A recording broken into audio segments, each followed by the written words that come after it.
Well, okay now. It is Monday, August 3rd, quarter to 11. Monday, August 3rd, quarter to 11. And I'm here to once again try to finish out this little ridge here. I've tried to finish it out the last couple of times I've been here, and it just keeps going so far. Just doesn't hurt my feelings any.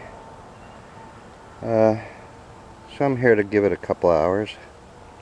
First dig of the month of August, which made me start to think back where that bag is. Just to the left of that bag, back in that area. In that area, you can sort of see where I have snaked on through here. And I have managed to snake on this away. And that's like 1 or 2 digs at the most every week on average. I think I've been averaging 6 digs here a month. So for the past couple of months, I've been digging in this general area. Yeah, dug a shitload of several hundred anyway. I mean, this is a typical bucket load that's going to go to the museum. I don't know how many bucket loads I've been dropping off, but I think every bucket load has got to be 50 to 100 bottles.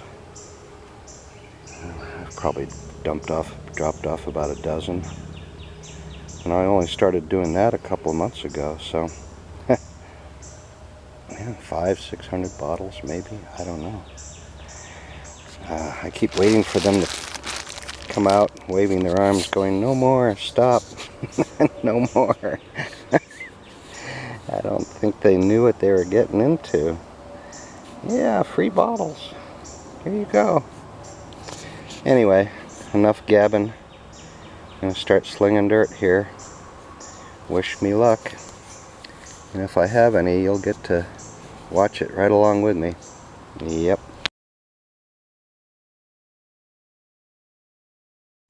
Okay. Must be at least an hour into digging. This whole wall collapsed, so after 41 shovel loads, yeah, but who's counting? Back down to where I was, and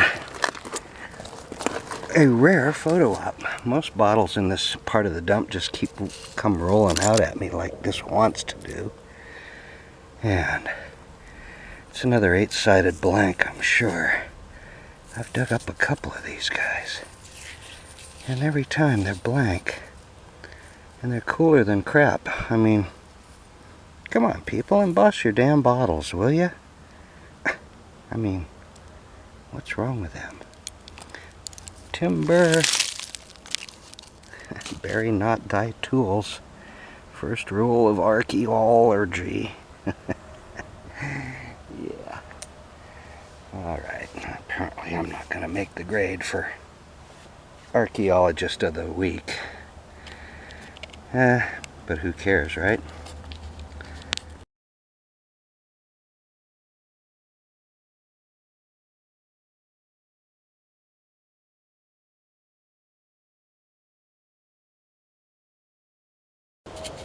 Well, alrighty.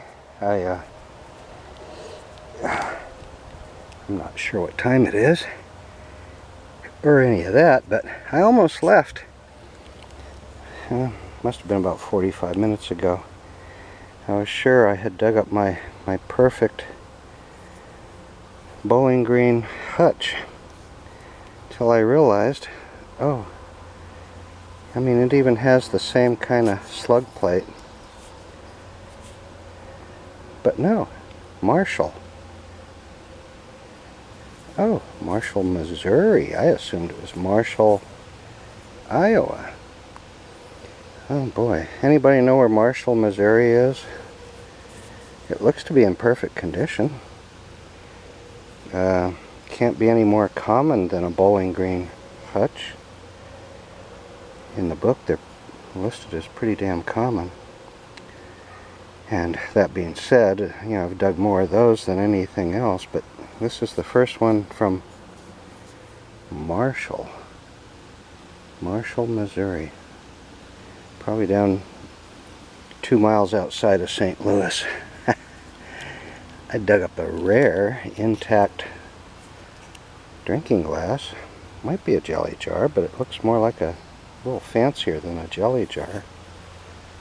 I see a little warping from being melted, but the real deal of the day is I got not one, not two, but I got three. Purnell and Davis, Druggists and Stationers from Bowling Green. As near as I can tell, they all look in pretty good shape. Two of them are these 2-ounce size. One on the left actually says 2 ounces. That's how I know they're 2 ounces. One on the right does not say 2 ounces. I think the one on the right's a little bit older.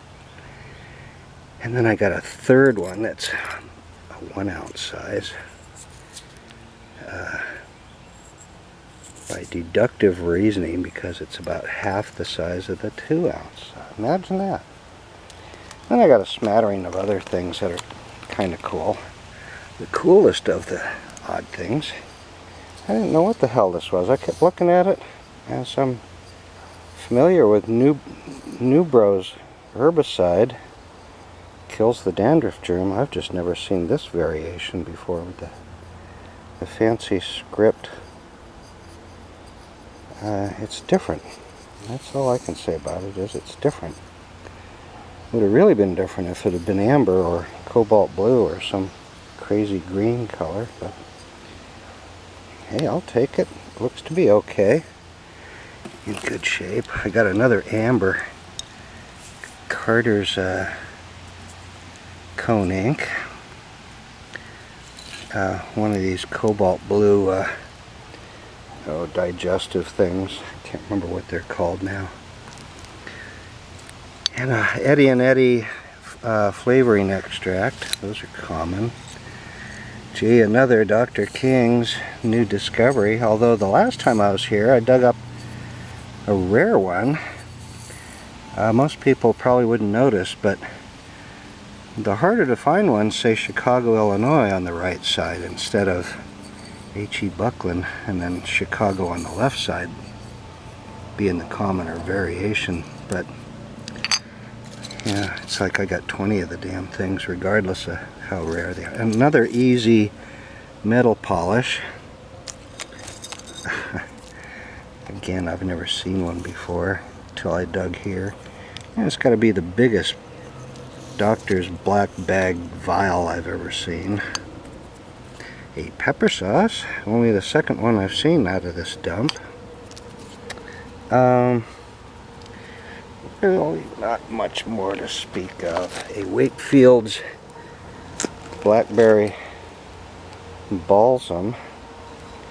This might be the oldest bottle I've dug out of this dump. It's got kind of an old base to it.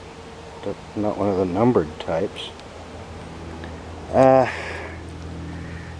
And something else down here in this mess. Another Bunty's candy jar. A really nice amber pharmaceutical with no embossing. It's like, God, really? A cool little jar, ground top. Early single threaded. No embossing. I mean, really.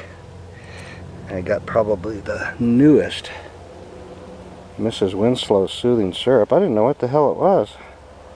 Oh, let me take that back. Mrs. Winslow's Syrup. Apparently they decided soothing was going too far. And I just see chips, bad chips in this Bunty, so he's going back. Ouch. He's going back. And gee willikers, that's kind of about it. But you know, the hutch and the three pharmaceuticals made it worthwhile. Once again, saved by the hutch. From Marshall, Missouri. Yeah, gotta go.